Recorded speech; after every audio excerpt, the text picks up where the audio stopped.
Welcome to the channel Stories of Slavery. Today's story takes us to 1861. Hagar Ashford. She was a towering black woman, too intelligent to submit. They tried to break her will. They tried to silence her mind. Instead, they sold her 12 times. This is not an easy story. Pause for a moment. Listen closely. Before we begin, subscribe to the channel and tell us in the comments the city and country you're listening from. Your voice keeps these lives remembered, not erased. Let's begin. In the winter of 1861, a woman stood in the freezing December wind on a Virginia auction block for the 12th time in her life. She was almost 6 feet 4 inches tall. Her shoulders were broad like a man's. Her hands were massive, calloused, and powerful enough to snap a grown man's neck. But it was not her size that made the buyers hesitate. It was not her strength that made plantation owners whisper warnings to each other across the crowded square. It was her eyes. Those eyes held something that no enslaved person was supposed to possess. They held calculation. They held patience. They held the cold, burning certainty of a woman who knew exactly what she was doing and exactly what was coming next. The auctioneer that morning was a man named Samuel Crichton. He had been selling human beings for 23 years. He had seen thousands of men, women, and children pass through his hands. He had watched families torn apart. He had listened to mothers scream as their babies were ripped from their arms. None of it had ever bothered him. To Samuel Crichton, enslaved people were livestock, nothing more. But this woman bothered him. She had arrived at his auction house 3 days earlier, delivered by a trader from Albemarle County who seemed almost relieved to be rid of her.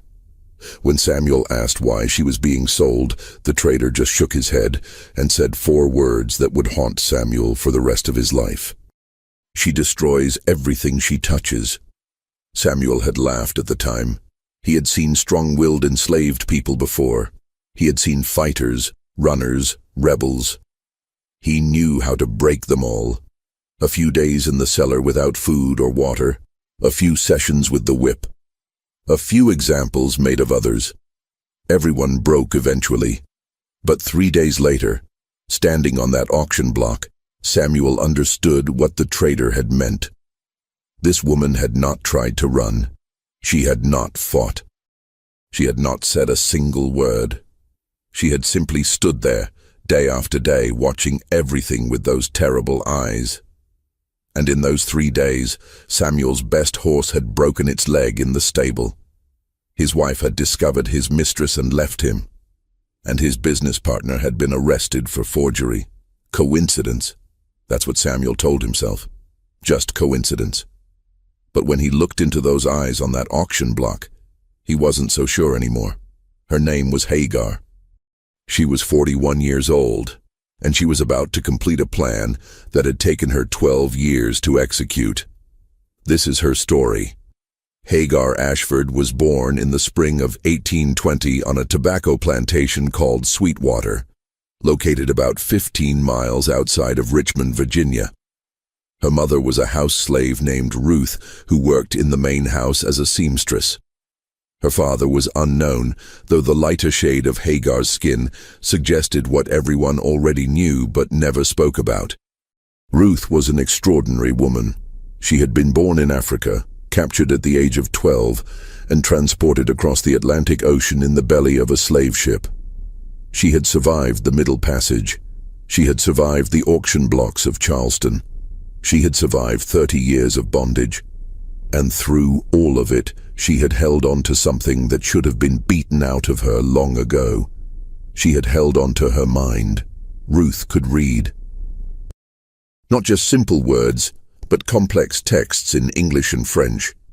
She had learned in secret over many years, stealing moments whenever she could. A newspaper left on a table, a letter discarded in the trash, pages from books used to start fires in the kitchen. Ruth collected words the way other slaves collected moments of rest. Each one was precious. Each one was power. And Ruth understood something that most people in her position never learned.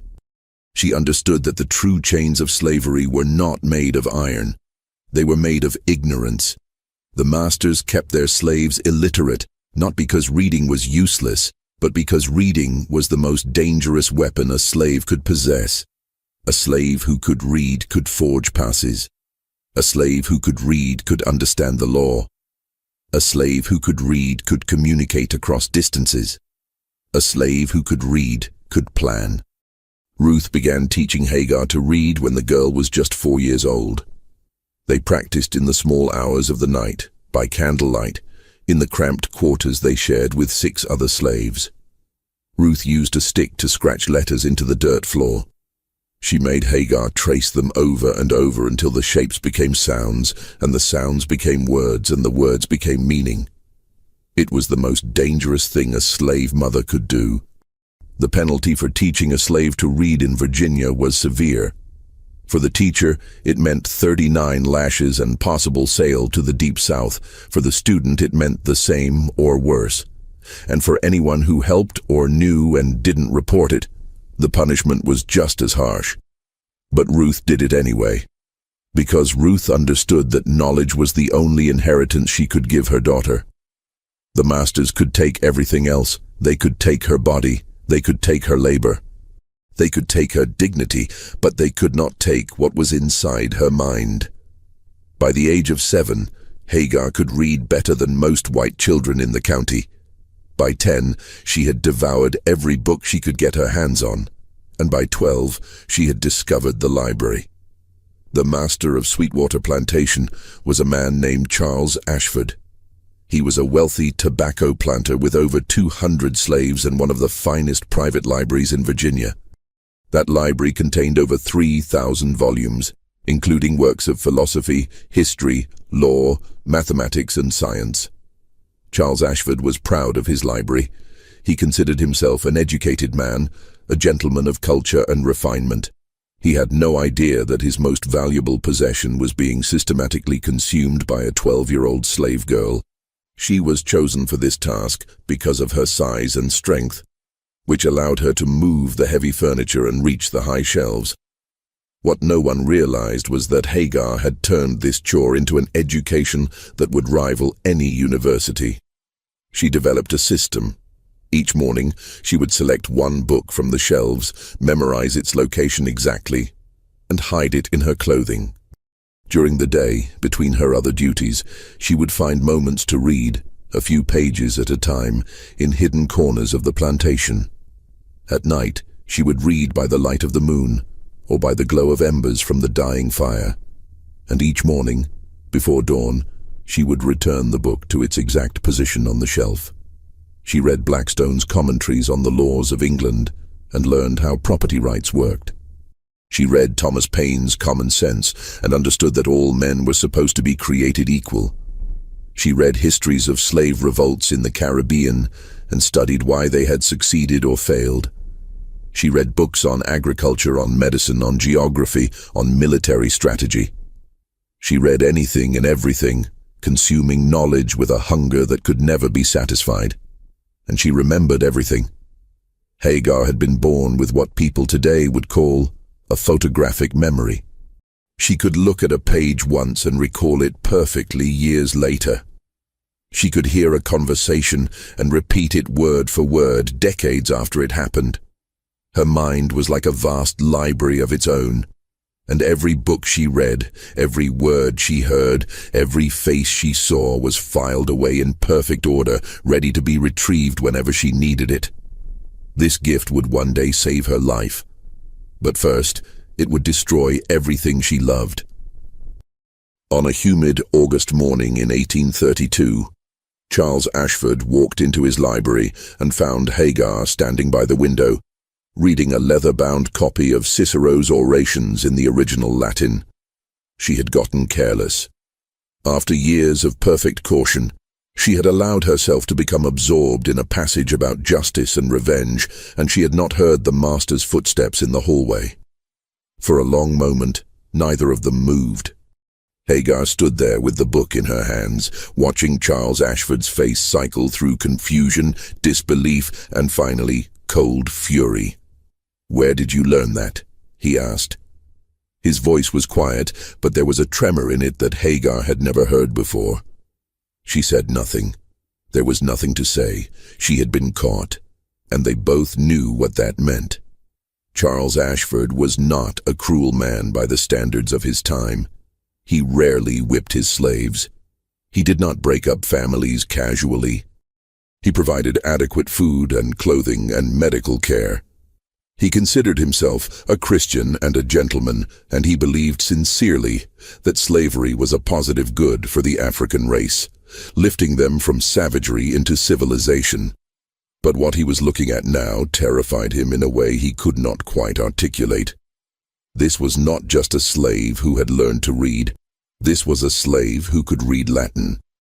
This was a slave who was standing in his library, surrounded by his books, absorbing his knowledge, thinking thoughts that no slave was ever supposed to think.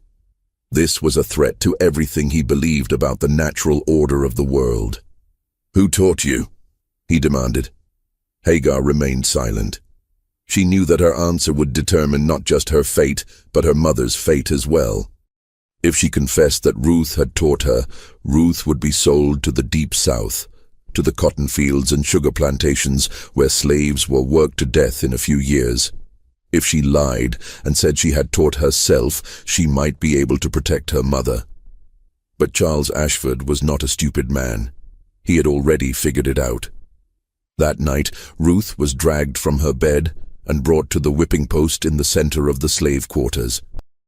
Every slave on the plantation was forced to watch as the overseer delivered 39 lashes to her bare back. The whip was made of cowhide, weighted with metal at the tips. Each stroke tore the flesh open. By the 15th lash, Ruth had stopped screaming. By the 30th, she had lost consciousness, but the punishment was not over.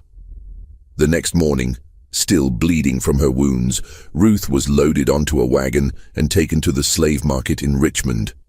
Charles Ashford had decided that having a literate slave on his plantation was too dangerous, even after punishment. Ruth had to go. Hagar begged to be allowed to say goodbye. She was denied. She begged to be sold with her mother. She was denied. She begged to know where her mother was being sent. She was denied. The last image Hagar ever had of her mother was the back of that wagon disappearing down the dusty road, carrying Ruth away to a fate that Hagar could only imagine. She never saw her mother again. She never learned where Ruth was sold or what happened to her. For all Hagar knew, her mother could have died on a cotton plantation in Mississippi, or a sugar plantation in Louisiana, or a rice plantation in South Carolina. The South had swallowed her whole, and there was no way to find her. Hagar was 12 years old, and something inside her died that day. Something soft and hopeful and human. It was replaced by something else. Something cold and hard and patient. Something that would wait as long as it needed to wait, and do whatever it needed to do until justice was served. She made a vow that morning, standing in the dust where the wagon had been, staring at the empty road. She would make them pay, not just Charles Ashford, though he would certainly pay, all of them. Every plantation owner, every slave trader, every overseer, every white person who had ever participated in this monstrous system. She would find a way to make them all pay. She was 12 years old, and she had just declared war. For the next 5 years, Hagar bided her time.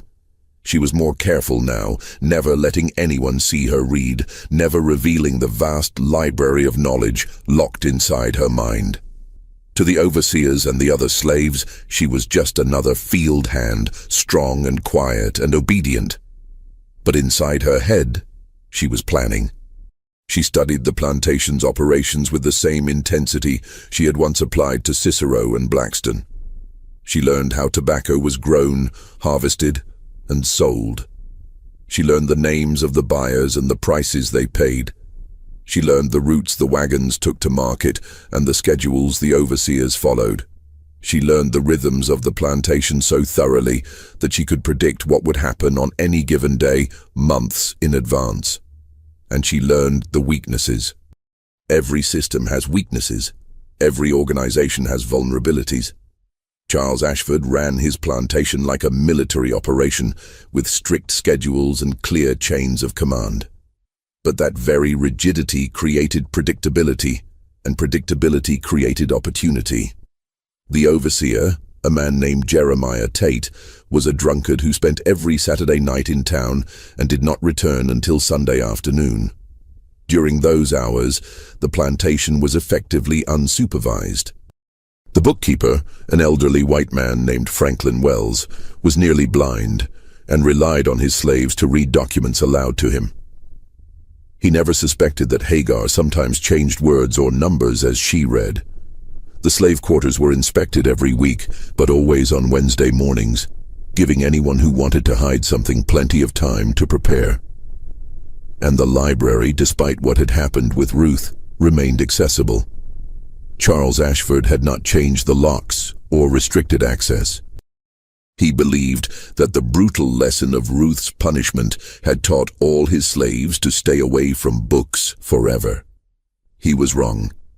In 1837, when Hagar was 17 years old, Charles Ashford made a decision that would seal his fate. He decided to expand his operations by purchasing a neighboring plantation called Willow Creek. The acquisition required a significant loan from a Richmond bank, and the loan documents were kept in a locked drawer in Charles Ashford's study. Hagar had been watching that drawer for months.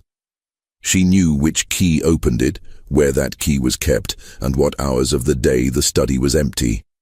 And one night in October, while the household slept, she made her move. She did not take anything from the drawer.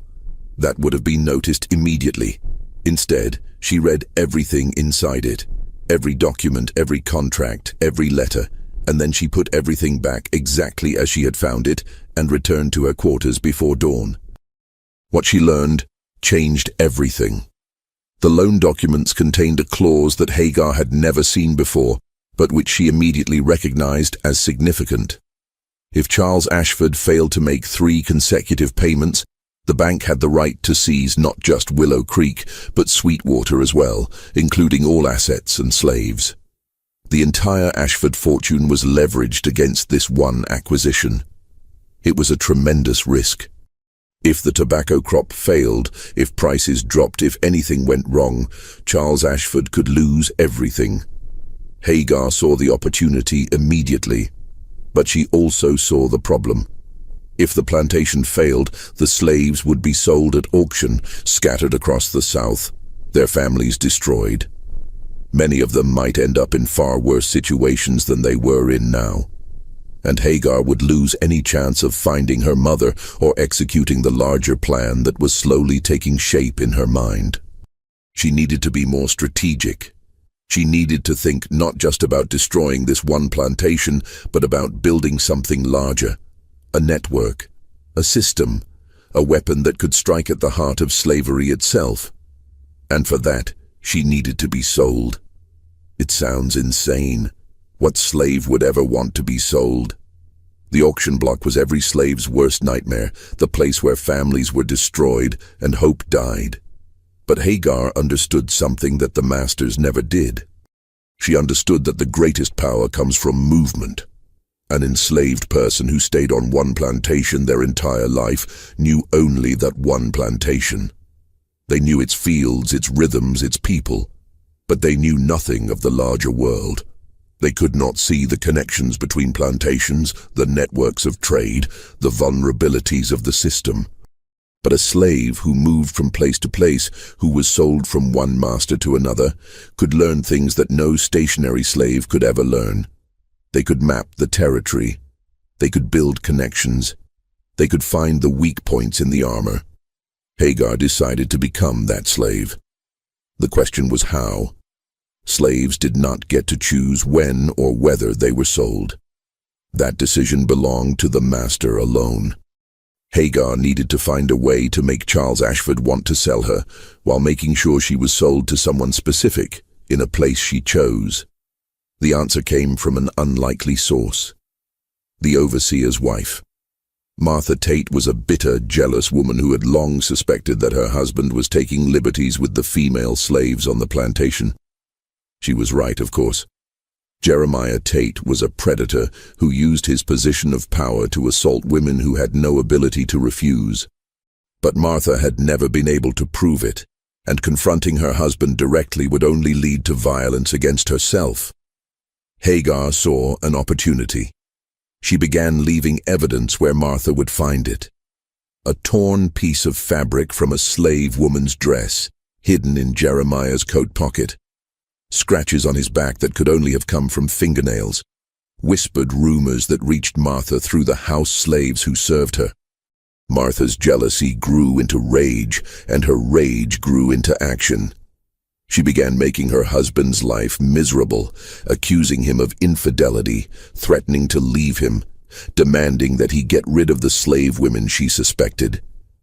And because Jeremiah Tate was a weak man who could not stand up to his wife, he began looking for scapegoats.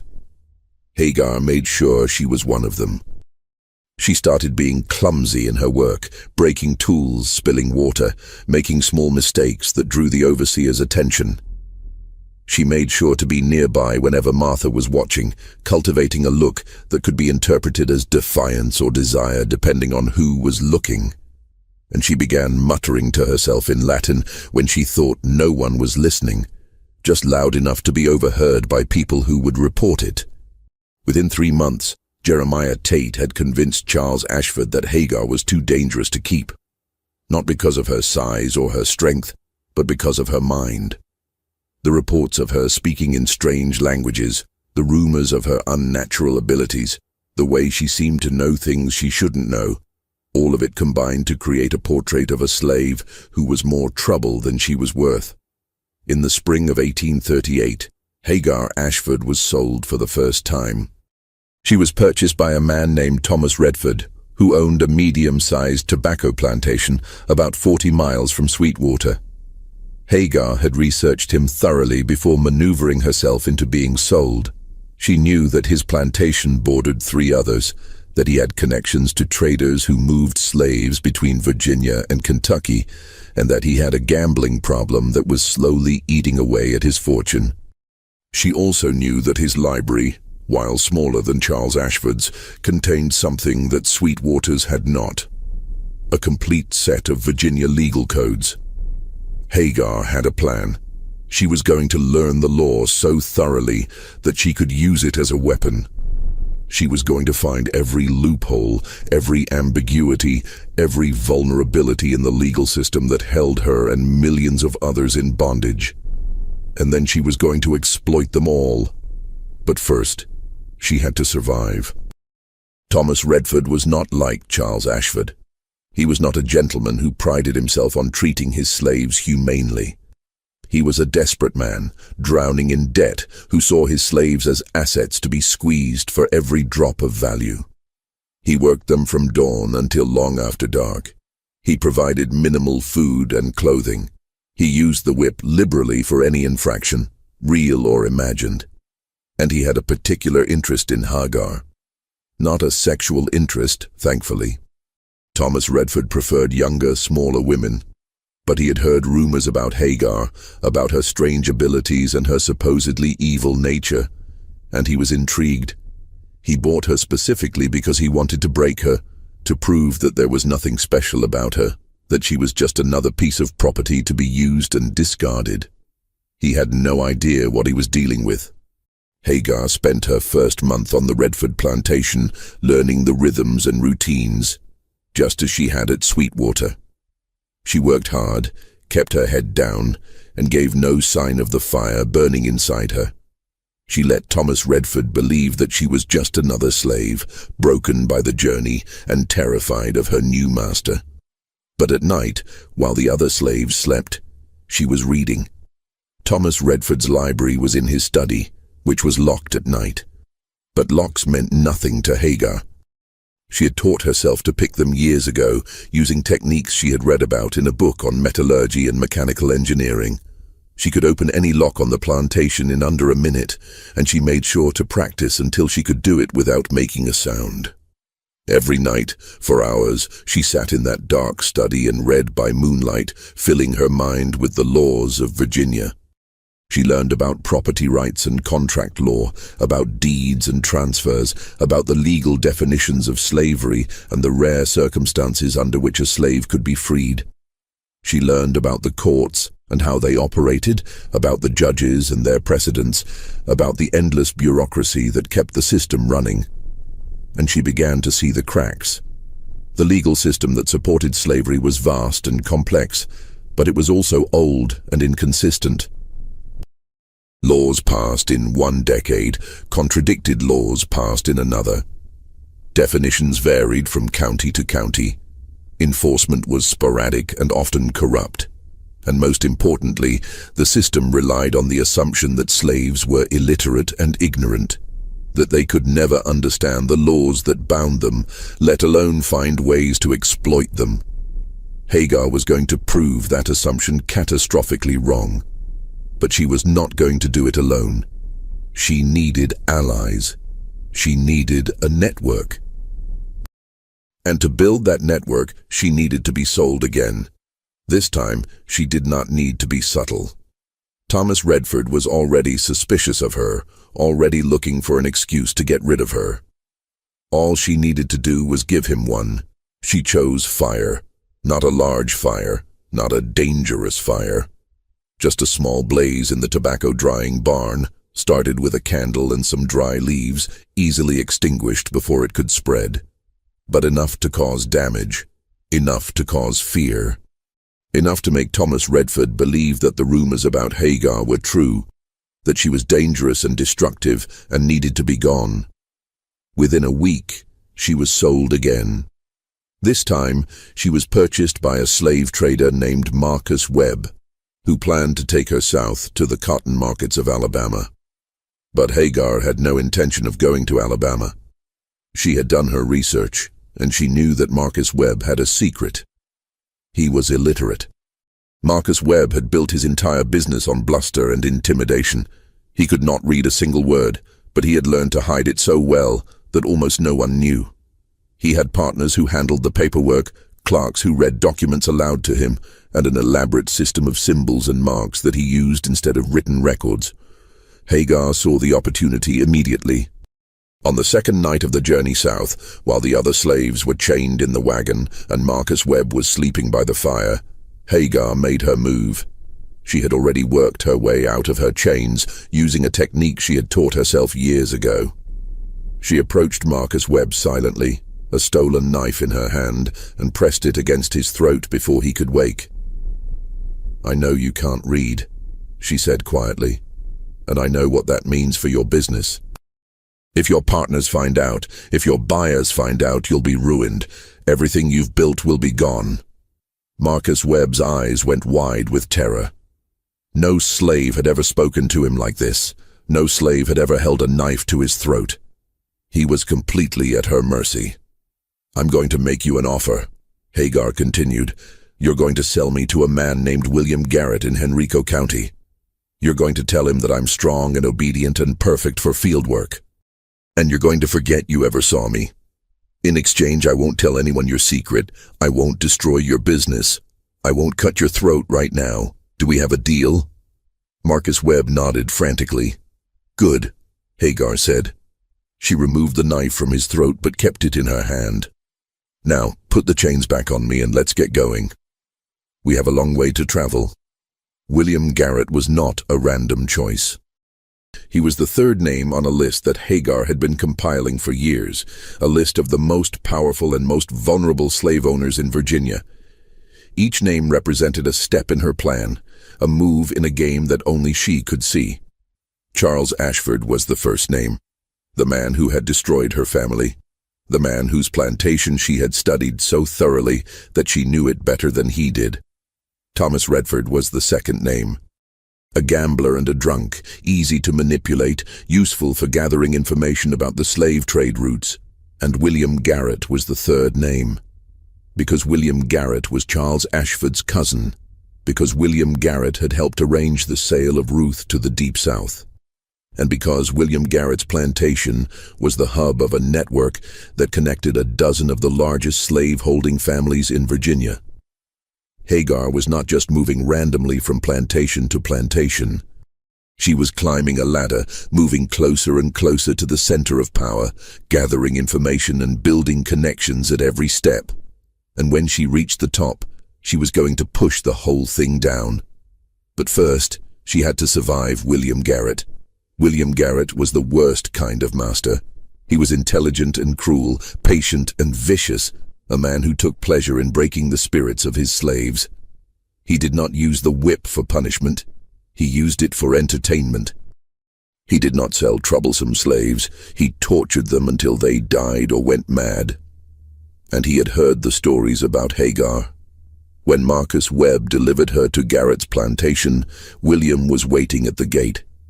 He was a tall, thin man with pale blue eyes and a smile that never reached them.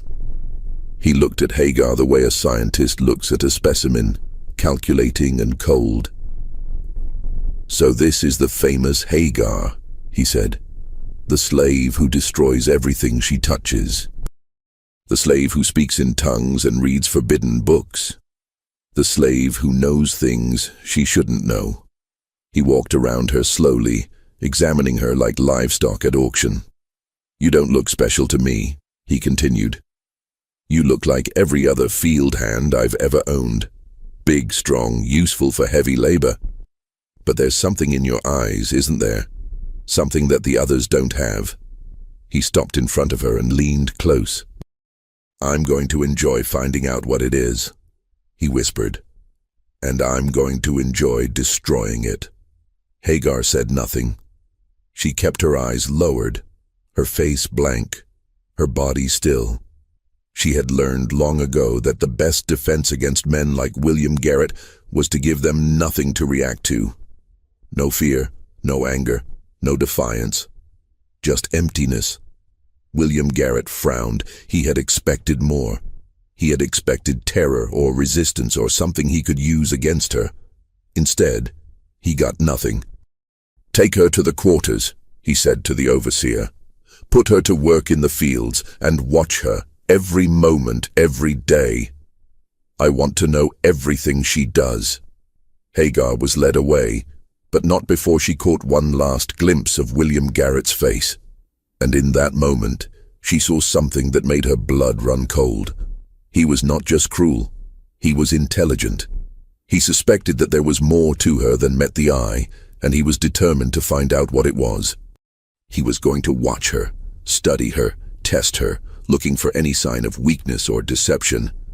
This was going to be the most dangerous game she had ever played, and the stakes were her life. The next 3 years were the hardest of Hagar's existence. William Garrett watched her constantly, looking for any sign of the abilities he had heard about. He tested her in 100 different ways, asking her questions that only a literate person could answer, leaving books where she might find them, setting traps that would reveal her true nature. Hagar evaded them all. She had years of practice at hiding her intelligence, and she used every technique she had ever learned. She played dumb.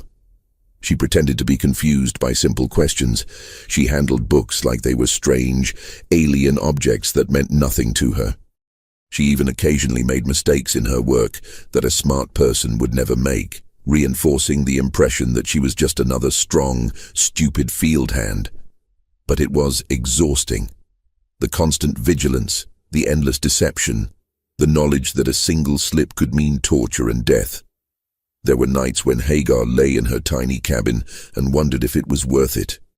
Nights when she thought about giving up, about letting William Garrett win, about accepting that she would die on this plantation like so many others before her. But then she would think about her mother, about Ruth, who had risked everything to give her daughter the gift of knowledge, about the wagon disappearing down the dusty road, about the promise she had made to herself on that terrible morning. And she would get up the next day and keep fighting. During those 3 years, Hagar accomplished something remarkable. Despite William Garrett's constant surveillance, she managed to build the beginnings of a network. She identified other slaves who could be trusted, who were willing to take risks, who shared her hunger for freedom and justice. She taught them signals and codes, ways of communicating that looked like normal behavior to anyone who didn't know what to look for.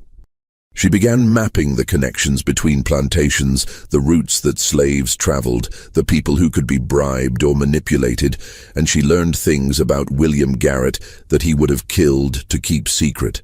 She learned that he was heavily in debt to a bank in Richmond. She learned that his wife was having an affair with the local minister. She learned that he had forged documents to claim land that rightfully belonged to his neighbor. She learned that he had killed a slave 3 years earlier and covered it up, telling the authorities that the man had run away. Each piece of information was filed away in that perfect memory of hers, waiting for the right moment to be used. That moment came in the fall of 1841. William Garrett had finally found what he thought was proof of Hagar's literacy. A slave from a neighboring plantation had been caught with a book, and under torture he had confessed that Hagar had taught him to read. It was a lie. Hagar had never seen the man before. But William Garrett didn't care about the truth. He cared about finally breaking the slave who had defied him for 3 years.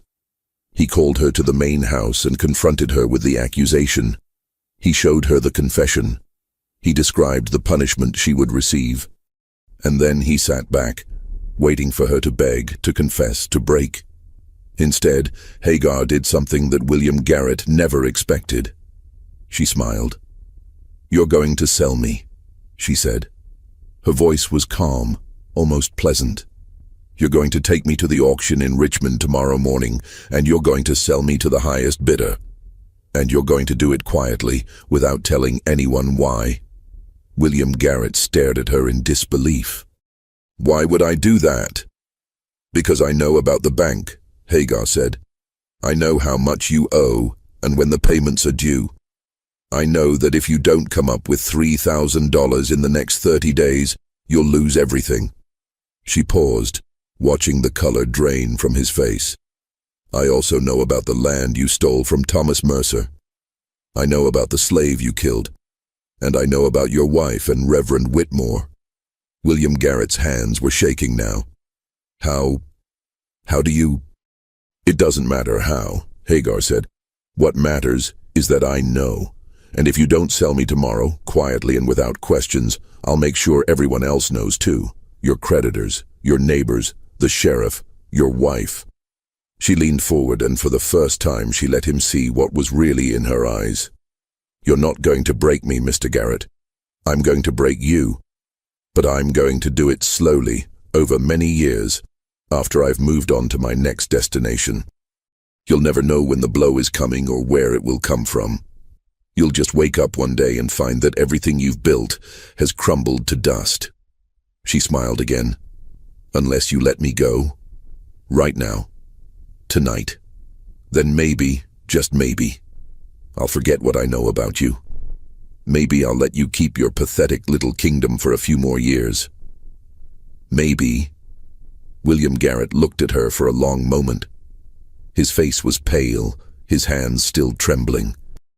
He had broken hundreds of slaves in his lifetime. He had never once been broken by one. Until now. "Get out," he whispered. "Get out of my house." The next morning, Hagar was on her way to the Richmond slave market, and William Garrett never spoke of her again to anyone for as long as he lived. Hagar Ashford. The Giant Who Broke the Chains, Part 2. The Richmond slave market in the fall of 1841 was one of the largest human trafficking operations in the Western Hemisphere. Located in a complex of buildings near the waterfront, it processed thousands of enslaved people every year, sending them south to the cotton fields of Alabama and Mississippi, east to the rice plantations of South Carolina, and west to the sugar farms of Louisiana. It was a machine designed to destroy families and extract profit from human suffering, and it operated with the cold efficiency of any other business enterprise. Hagar had been through slave markets before, but never one this large. The holding pens stretched for hundreds of feet, crowded with men, women, and children waiting to be sold. The air was thick with the smell of unwashed bodies and the sound of weeping. Families huddled together, knowing that they might be separated forever within hours. Mothers clutched their babies with desperate strength, hoping against hope that some buyer would purchase them together. Hagar watched everything with those calculating eyes. She noted the layout of the buildings, the schedules of the guards, the faces of the traders and buyers. She listened to conversations, picking up information about prices and destinations and the names of the most powerful slave owners in the region. And she began making connections. In the holding pen next to hers, there was a man named Solomon. He was about 50 years old, with gray hair and deep lines around his eyes. He had been a blacksmith on a plantation in North Carolina for 30 years, skilled enough that his master had hired him out to neighboring farms for extra income. But his master had died, and the estate was being sold off, and Solomon was being sent to market like any other piece of property. Solomon could read. Not well, just basic words and numbers, but enough to be useful. More importantly, Solomon knew people. He had spent 3 decades working on different farms throughout North Carolina and Virginia, and he had built relationships with hundreds of enslaved people across the region. He knew who could be trusted, who was willing to take risks, who had skills that might be useful in an organized resistance. Hagar recognized his value immediately. She approached him carefully, using the signals and codes she had developed over the years, a certain way of holding her hands. A pattern of words that sounded like normal conversation but carried hidden meanings. A series of questions that seemed innocent but revealed whether the listener was a potential ally or a potential threat. Solomon understood. He had seen similar codes before in the whispered networks of resistance that existed on every plantation. He responded with his own signals, establishing trust, confirming that he was willing to participate in whatever Hagar was planning. They talked for hours that night, voices low, faces close together in the darkness of the holding pen. Hagar told him about her plan. Not all of it, not yet, but enough for him to understand the scope of what she was attempting. She was building a network that would span the entire state of Virginia. She was mapping the connections between plantations, identifying the vulnerabilities in the system, preparing for a strike that would shake the foundations of slavery itself. Solomon listened in silence, his eyes growing wider with each word. When Hagar finished, he sat for a long moment, staring at nothing. "You're either the smartest person I've ever met," he said finally, "or the craziest. Maybe both." "Does it matter?" Hagar asked. Solomon shook his head slowly. No, I don't suppose it does. What do you need from me?" "Contacts," Hagar said. "Names of people in North Carolina who can be trusted. Routes between plantations. Information about the traders who move slaves between states. Anything you know that might be useful." For the next 3 hours, Solomon talked. He gave Hagar names, dozens of them, along with descriptions of each person and their skills and their locations. He described the routes that slave coffles traveled between North Carolina and Virginia, the stops they made, the opportunities for communication along the way. He told her about the underground networks that already existed, the secret churches and midnight meetings where enslaved people gathered to pray and plan and dream of freedom. Hagar filed it all away in that perfect memory of hers. Every name, every route, every piece of information. By the time the sun rose, she had added hundreds of new data points to the mental map she was building. The next morning, Solomon was sold to a cotton planter from Alabama. Hagar never saw him again.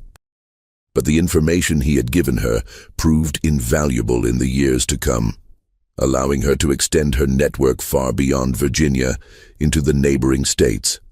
Hagar herself was purchased by a man named Robert Cunningham, who owned a small tobacco farm in Hanover County. He was not a cruel man, just an ordinary one, unremarkable in every way. He worked his slaves hard but did not abuse them. He provided adequate food and shelter. He rarely used the whip. He was exactly the kind of master that Hagar needed at this stage of her plan. Someone who would not watch her too closely. Someone who would give her the freedom to continue building her network. She spent 2 years on the Cunningham farm, and during that time, she made more progress than she had in all the years before. The Cunningham farm was located at a crossroads, a place where several major roads intersected. Travelers passed through constantly, including slave traders moving their coffles between markets, peddlers selling goods from town to town, and free black people traveling on legitimate business. Each of these travelers was a potential source of information, a potential link in the chain Hagar was building. She developed a system for making contact. She would find reasons to be near the road when travelers passed. She would offer water or food in exchange for conversation. She would ask innocent-seeming questions about conditions in other places, about people she claimed to know, about news from the wider world. And she would file away everything she learned, adding it to the ever-growing map in her mind. By the end of her 2nd year on the Cunningham farm, Hagar had established connections with enslaved people on over 40 plantations across Virginia and North Carolina. She had identified 17 individuals who were willing to take significant risks for the cause of freedom.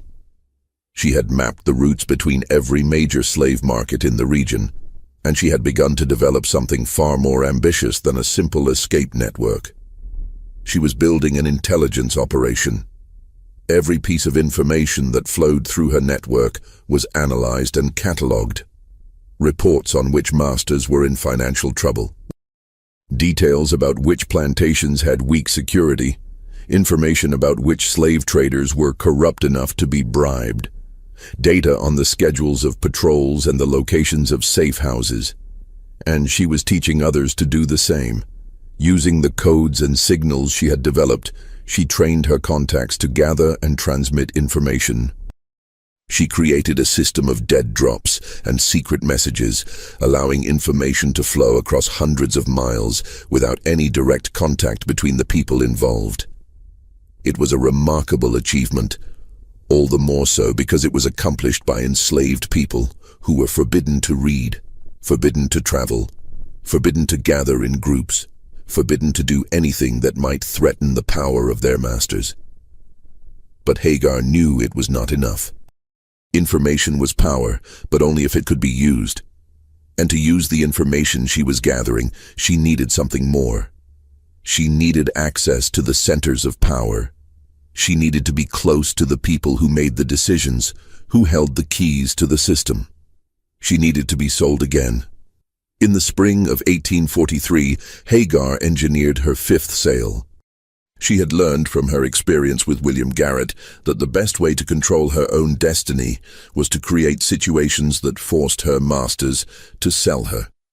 And she had become very good at creating such situations. On the Cunningham farm, she used a subtler approach. She began displaying knowledge that an enslaved person should not have. She corrected the overseer's arithmetic when he was calculating crop yields.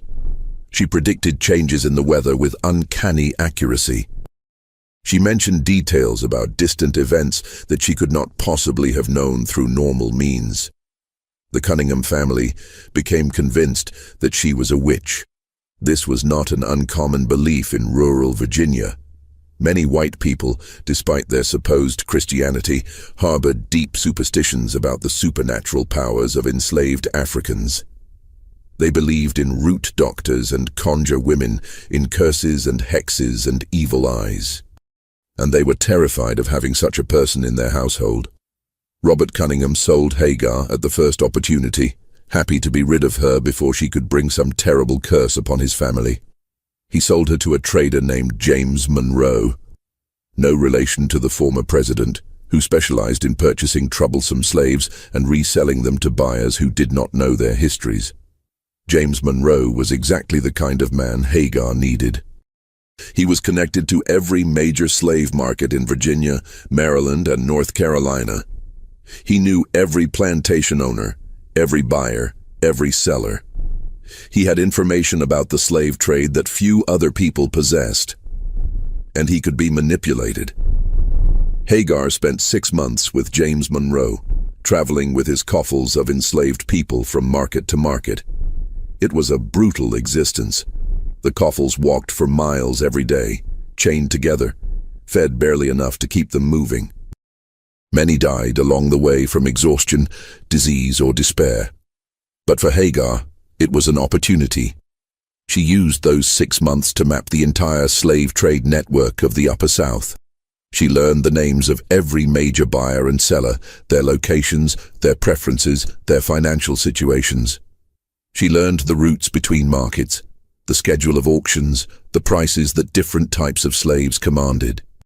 She learned where the weak points were, where the system could be disrupted, where pressure could be applied. And she made more connections. Every coffle contained enslaved people from different plantations, different states, different backgrounds. Each one was a potential link in her network, a potential carrier of information, a potential ally in the war she was waging. By the time James Monroe sold her, Hagar had contacts on over 100 plantations across 4 states. She had trained over 50 people in her system of codes and signals. She had created an intelligence network that spanned thousands of square miles, and she was just getting started. Her 6th sale took her to a plantation in Louisa County owned by a man named Frederick Holmes. Holmes was a lawyer as well as a plantation owner, and his study contained something that Hagar had been searching for years to find: a complete collection of court records and legal documents relating to slavery in Virginia. This was the treasure she had been seeking. The legal codes she had studied years ago had given her a framework for understanding the system, but court records were different. Court records showed how the law actually worked in practice, how it was interpreted and applied and sometimes bent or broken. Court records contained the details that no law book could provide.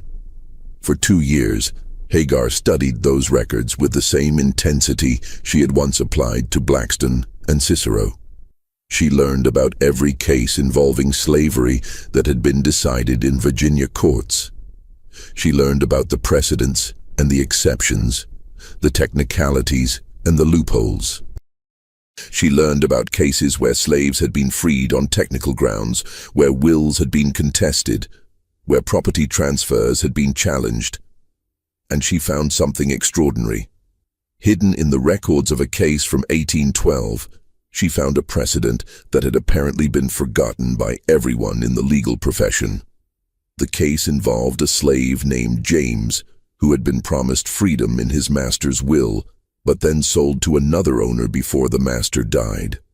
The new owner claimed that the sale nullified the promise of freedom, but the court disagreed. The court ruled that a promise of freedom, once made and witnessed, could not be revoked by subsequent sale. The implications were staggering.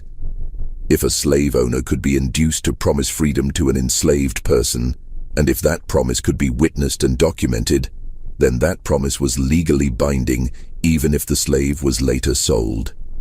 The promise followed the person, not the property.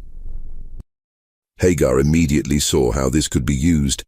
If she could get slave owners to make promises of freedom, even informal ones, and if she could document those promises, she could potentially free enslaved people using the master's own words against them. But she needed more. A single obscure precedent from 30 years ago would not be enough. She needed to find more cases, more exceptions, more technicalities. She needed to build a legal arsenal that could be used to attack slavery from within. She spent another 6 months on the Holmes plantation, studying every document she could get her hands on. And then, when she had learned everything she could learn, she arranged to be sold again. Her 7th, 8th, and 9th sales followed a similar pattern. Each time, she targeted a specific plantation for a specific reason. A plantation with connections to the political establishment. A plantation near a major transportation hub. A plantation owned by a family with influence in the state legislature. At each stop, she gathered more information, made more connections, and trained more people in her network. and at each stop she moved closer to the center of power. By 1850, Hagar had been sold 9 times. She was 30 years old, though she looked older. The years of hard labor and constant stress had taken their toll on her body. But her mind was sharper than ever, and her network had grown to include contacts on over 200 plantations across 5 states. She was ready for the next phase of her plan. Her 10th sale took her to Henrico County, to a plantation called Oak Hill. The owner was a man named Thomas Ashford. The name was not a coincidence. Thomas Ashford was the son of Charles Ashford, the man who had destroyed Hagar's family 20 years earlier. The man who had beaten her mother and sold her to the Deep South. The man who had started Hagar on this path of vengeance. Thomas had inherited Sweetwater Plantation after his father's death in 1845. But Sweetwater was not enough for him. He had ambitions that his father had never possessed. He wanted to build an empire.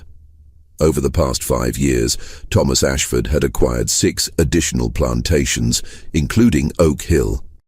He had consolidated his holdings into one of the largest slave-holding operations in Virginia, with over 800 enslaved people working his fields.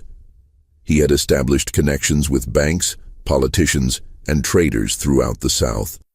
He had become one of the most powerful men in the state. And he had no idea that the woman who had just been sold to his plantation was the same girl who had stood in his father's library 20 years ago, reading Cicero in the original Latin. Hagar was different now. 20 years of hard labor had changed her body, and the constant stress of survival had changed her face. She was still tall, still imposing, but the girl who had watched her mother being taken away was long gone. In her place was a woman hardened by decades of struggle, a woman who had seen things that would break most people, a woman who had transformed herself into something that Thomas Ashford could not recognize. But Hagar recognized him. She saw his father's eyes in his face. She heard his father's voice in his words. And when she looked at him, she saw the man who had destroyed her family, resurrected in new flesh, continuing the same evil that his father had perpetrated. The circle was almost complete. Hagar spent the next 2 years on Oak Hill, working as a field hand and watching Thomas Ashford carefully. She learned his routines, his habits, his weaknesses. She learned about his business dealings and his financial situation. She learned about the other plantations he owned and the people who managed them. And she began to understand the scope of what she was dealing with. Thomas Ashford's empire was vast, but it was also vulnerable. He had expanded too quickly, borrowing too much money to acquire his new plantations. He was dependent on the tobacco market, which had been volatile in recent years. And he was stretched thin, trying to manage 6 separate properties with limited resources. More importantly, his record-keeping was a mess. The rapid expansion had created chaos in his documentation. Property records were incomplete, sales records were contradictory, and ownership documents were scattered across 6 different locations. Hagar saw the opportunity immediately. In a system that depended on documentation, incomplete and contradictory records were a fatal weakness. If documents could be lost or altered, if ownership could be challenged, if the paper trail that connected master to slave could be disrupted, then the entire system could be thrown into chaos. And Hagar knew exactly how to create that chaos. For the next 2 years, she worked patiently to put the pieces in place. She identified the locations where Thomas Ashford kept his records. She studied the formats and styles of his documents. She learned to forge his signature so perfectly that even he could not tell the difference. And she began making copies of key documents, altering them in subtle ways that would not be noticed immediately but would create legal problems later. She also continued building her network. Oak Hill was the hub of Thomas Ashford's empire, and enslaved people from all 6 of his plantations passed through regularly. Hagar used these opportunities to expand her contacts, to share information, and to coordinate the next phase of her plan. By 1852, everything was in place. Hagar had contacts on every one of Thomas Ashford's plantations. She had forged documents that challenged the ownership of hundreds of enslaved people. She had allies positioned in key locations throughout the county, and she had developed a plan that would bring Thomas Ashford's empire crashing down. But then something happened that almost destroyed everything. In the summer of 1852, Thomas Ashford decided to sell Oak Hill. He had overextended himself financially, and he needed to liquidate some of his holdings to pay his debts. Oak Hill was the most valuable of his properties, and selling it would solve his immediate financial problems.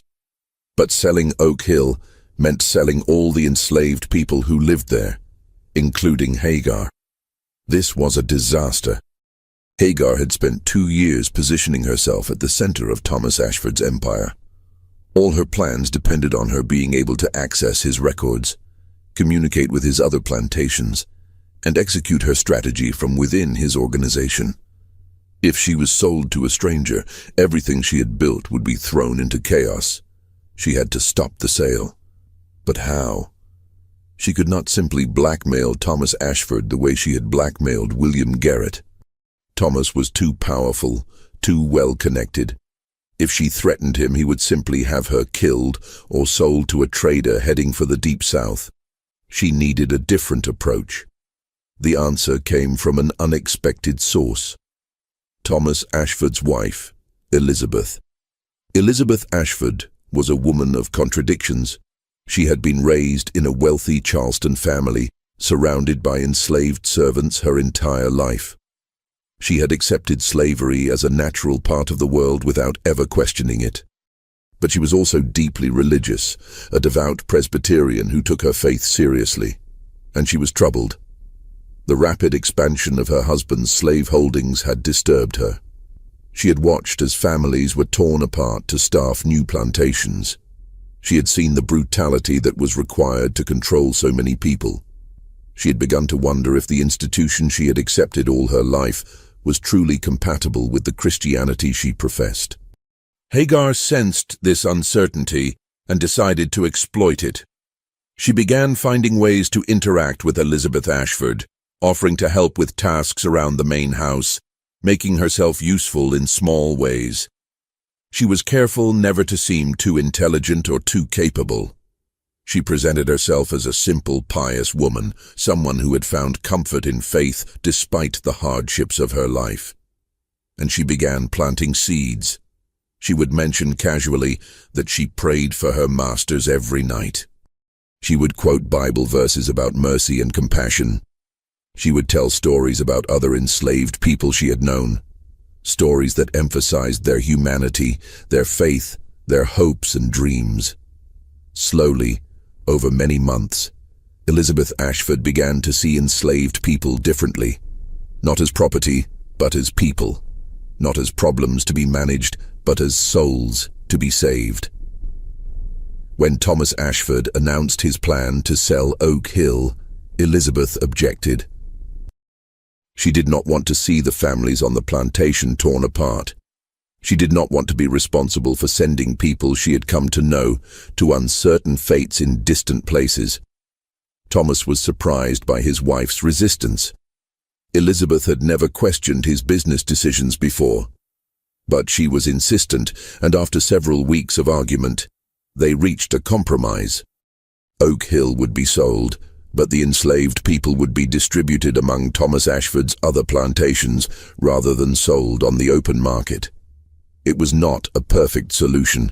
Hagar would still be moved from Oak Hill, but she would remain within Thomas Ashford's empire, able to continue her work. She was transferred to Sweetwater. The irony was not lost on her. 20 years after being sold away from the plantation where she was born, Hagar was returning. But she was not the same person who had left. She was a general now, commanding an army of allies and information, preparing for the final battle of a war that had lasted most of her life. Sweetwater had changed in the 2 decades since Hagar had left. Charles Ashford was dead, and his son had transformed the plantation into the headquarters of a larger operation. New buildings had been constructed, the fields had been expanded. The slave quarters had been enlarged to accommodate the workers from the consolidated operations. But some things were the same. The library where Hagar had taught herself to read was still there, though the books had been moved and reorganized. The whipping post where her mother had been beaten still stood in the center of the slave quarters, a reminder of the violence that kept the system running. And the road down which Ruth had disappeared was still visible from the quarters, a dusty line stretching toward a horizon that Hagar had never stopped watching. She found the tree where she had stood on that terrible morning, watching the wagon carry her mother away. She touched the bark, feeling the years compressed into that rough surface, and she made a new vow, a promise to the ghost of the girl she had once been. "I'm back," she whispered, "and I'm going to finish what I started." Her 11th sale came in 1854, when Thomas Ashford decided to move some of his workers to a newly acquired plantation in Chesterfield County. Hagar was among those transferred, along with over 100 other enslaved people. But by this point, it didn't matter where she was located. Her network spanned all of Thomas Ashford's plantations. Her forged documents were in place. Her allies were positioned. Everything was ready for the final phase of her plan. She spent the next 2 years refining her preparations, making sure every piece was in place. She verified that her forged documents would hold up under scrutiny. She confirmed that her allies knew their roles. She studied the legal procedures that would be required to challenge ownership claims. And she waited for the perfect moment to strike. That moment came in the winter of 1856, when Thomas Ashford did something that played directly into her hands. He decided to consolidate all his ownership records in one location. Thomas Ashford had finally realized that his scattered and contradictory documentation was creating problems. He was having trouble proving ownership of some of his enslaved people, which was causing issues with insurance and estate planning. So he ordered all records from all 6 plantations to be gathered at Sweetwater, where they would be organized and verified. It was exactly the opportunity Hagar had been waiting for. The consolidation took several months. Documents were transported from all over Virginia, collected at Sweetwater, and stored in a newly constructed records room adjacent to the main house. Thomas Ashford hired a team of clerks to sort through the papers and create a master registry of all his enslaved holdings. Hagar was assigned to assist the clerks. It was a strange assignment for a field hand, but Hagar had cultivated a reputation as a reliable worker who could be trusted with important tasks. The clerks needed someone to carry boxes, retrieve documents, and perform other physical labor. Hagar was strong enough to do the work, and she seemed too simple-minded to cause any problems. They had no idea what they were inviting into their midst. For 3 months, Hagar worked alongside the clerks, carrying boxes of documents back and forth, watching as they organized the records, listening as they discussed the legal technicalities of ownership. And every night, after the clerks had gone home, she worked alone. She replaced documents with forged versions she had prepared years earlier. She altered dates and signatures. She created contradictions that would call ownership into question. She inserted documents that had never existed. Papers that promised freedom to enslaved people, papers that challenged the legitimacy of sales, papers that would throw the entire registry into chaos. And she did something else, something that would prove to be the most devastating blow of all. She created a set of documents that, if accepted as genuine, would legally transfer ownership of 847 enslaved people to themselves. It was an audacious forgery. The documents purported to be a series of manumission agreements signed by Thomas Ashford over a period of years, promising freedom to his enslaved workers in exchange for loyal service. Each document was witnessed by people who were now dead, making verification impossible. Each document was dated in the past, during periods when Thomas Ashford's record-keeping was known to be chaotic, and each document was written in a style that perfectly matched other legitimate documents in the archive. Hagar had spent years preparing these forgeries. She had studied Thomas Ashford's handwriting until she could reproduce it perfectly. She had analyzed the paper and ink used in his legitimate documents and obtained matching materials. She had researched the witnesses whose signatures she was forging, learning their writing styles and the circumstances of their deaths. It was a masterpiece of deception, and if it worked, it would be the largest mass emancipation in Virginia history.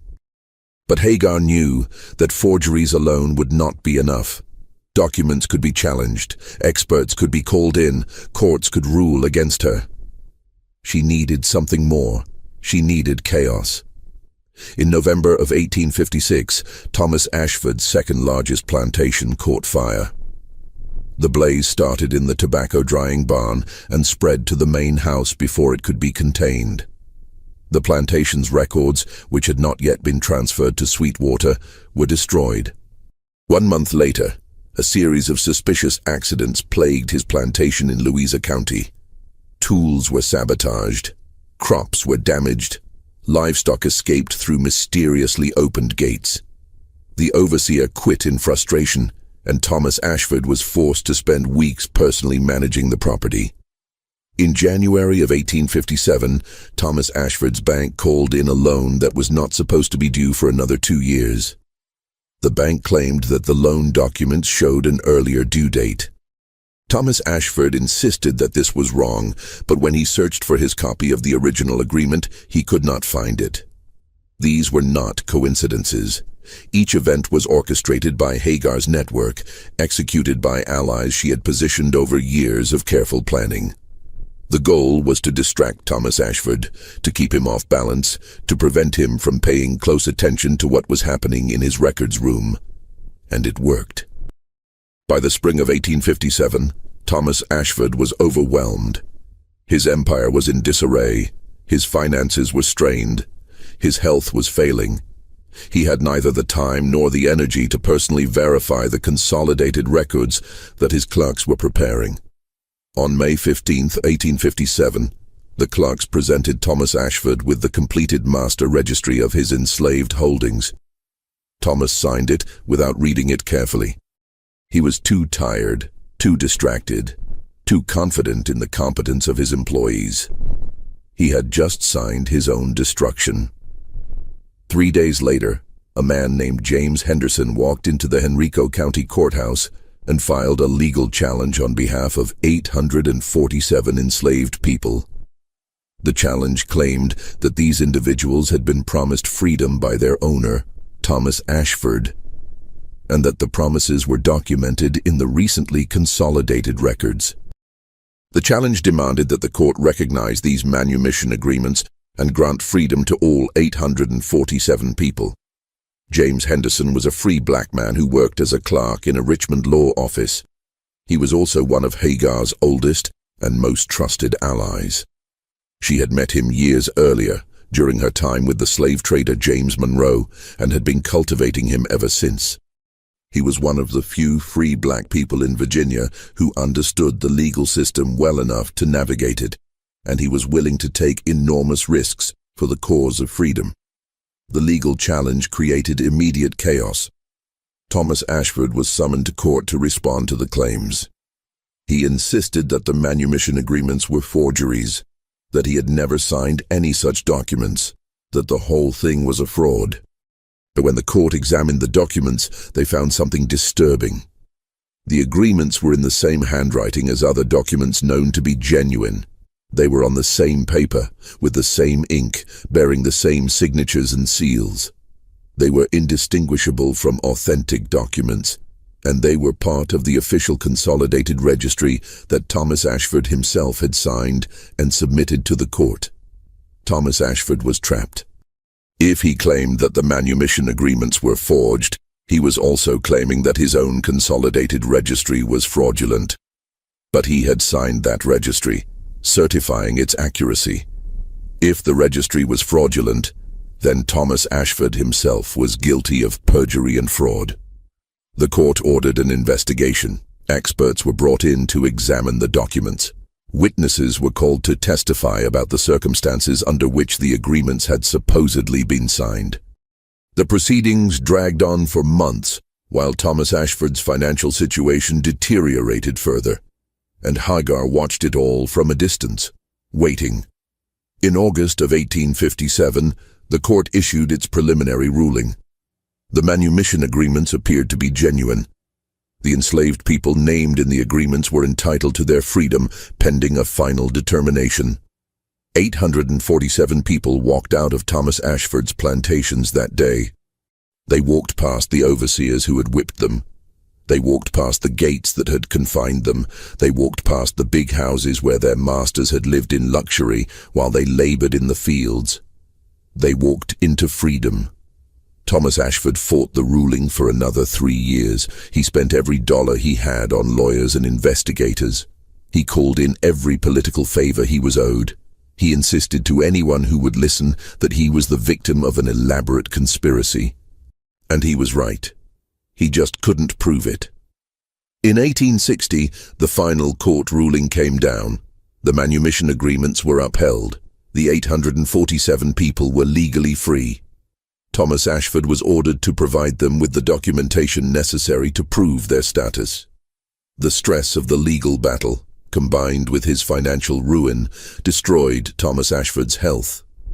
He died in October of 1860, just months before the Civil War began.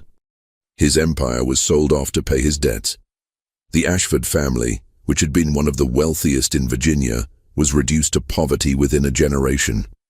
And Hagar Ashford disappeared. Her 12th and final sale had never actually happened. She had been among the 847 people freed by the court ruling. She had walked out of Sweetwater Plantation on that August day in 1857, 40 years after she had first arrived there as an infant. But she did not stay in Virginia. She knew that there were people who suspected her involvement in what had happened, people who would try to find her, people who might seek revenge. So she vanished, using the network she had built to escape north, beyond the reach of slave catchers and angry former masters. Some say she made it to Canada, others say she settled in a free black community in Ohio or Pennsylvania. A few claim that she returned to Virginia during the Civil War, helping the Union Army identify Confederate supply routes and communication networks. The truth is that no one knows what happened to Hagar Ashford after she walked off that plantation. She left no letters, no diaries, no records of any kind. The woman who had spent her life creating and manipulating documents made sure that there would be no documents about herself. But her legacy lived on. The 847 people she freed became the nucleus of a thriving free black community in Virginia and beyond. They built churches and schools.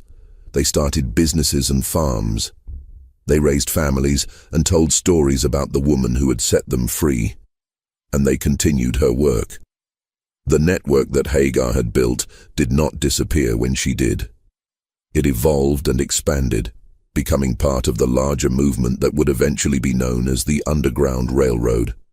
The codes and signals she had developed were taught to new generations. The connections she had established continued to function, helping enslaved people escape to freedom throughout the years leading up to the Civil War. By the time the 13th Amendment was ratified in 1865, abolishing slavery throughout the United States, Hagar Ashford's network had helped an estimated 2,000 people escape to freedom. Her legacy extended far beyond the 847 people she had directly freed. But perhaps the most important part of her legacy was something less tangible. Hagar Ashford proved that the system could be beaten, not by force, not by violence, but by intelligence and patience and strategic thinking. She showed that an enslaved person, denied every opportunity for education and advancement, could teach herself to read and write and think more clearly than any of her masters. She demonstrated that the legal system that was designed to perpetuate slavery could be turned against itself. She revealed that the chains of bondage were made not of iron, but of paper, and that paper could be used to destroy them. She was sold 12 times because they feared her mind. They never imagined that with every sale she was building the weapon that would defeat them. The last known words attributed to Hagar Ashford come from a letter supposedly written to a member of her network shortly after her escape from Virginia. The letter has never been authenticated, and its current location is unknown. But the words it contains have been passed down through generations. A message from a woman who spent her life fighting for freedom. "They tried to make me an animal," the letter reads. "They denied me the words that make us human. They sold me like livestock, beat me like a beast, worked me like a machine. But they forgot something important. They forgot that the mind cannot be chained. They forgot that knowledge, once acquired, can never be taken away. They forgot that every blow, every sale, every cruelty only sharpened my purpose and strengthened my resolve. I was sold 12 times. 12 times they tried to break me. 12 times they failed, and in the end, I broke them. The chains are made of paper. Remember that. The power they hold over us is written in books and recorded in registers and filed in courthouses. It seems solid. It seems permanent. It seems unbreakable. But paper burns. Paper tears. Paper can be forged and altered and lost. The chains that bind us are more fragile than they appear, if only we have the wisdom to see their weaknesses and the courage to exploit them. I was just one woman. I had no army, no weapons, no power. All I had was my mind and my patience and my unwavering determination to be free. And with those tools, I brought down an empire. If I can do it, so can you. So can anyone who refuses to accept that their humanity is less than another's. So can anyone who understands that freedom is not a gift that is given, but a right that is taken. They sold me 12 times, and I destroyed them 12 times over. Remember me, remember what I did, and never ever stop fighting. The letter is signed simply, Hagar. Today, in a small cemetery in Henrico County, Virginia, there is a weathered stone marker. It stands among the graves of enslaved people who lived and died on the Ashford plantations. People whose names were never recorded, whose stories were never told, whose lives were considered property rather than history. The marker bears no name. It was placed there in 1892 by a group of elderly men and women who had been among the 847 freed by Hagar's plan. They could not find her grave, did not know where or when she had died, but they wanted something to mark her existence. The inscription on the marker is short, just 5 words carved into the stone. She remembered. She returned. She freed. Below those words is a symbol that few people today would recognize. It is one of the codes that Hagar developed, a mark that her network used to identify safe places and trusted people. It means, roughly translated, the way is open, pass in safety. Visitors to the cemetery sometimes leave flowers at the marker. They do not know who is commemorated there. They do not know the story of the woman who was sold 12 times and destroyed her masters 12 times over. They do not know about the network she built, the documents she forged, the 847 lives she saved. But something about that marker speaks to them. Something about those 5 words resonates in a way they cannot explain. She remembered. She returned. She freed. In a world that tried to erase her, Hagar Ashford wrote herself into history. And she did it with the very tools they thought they could deny her. She did it with words.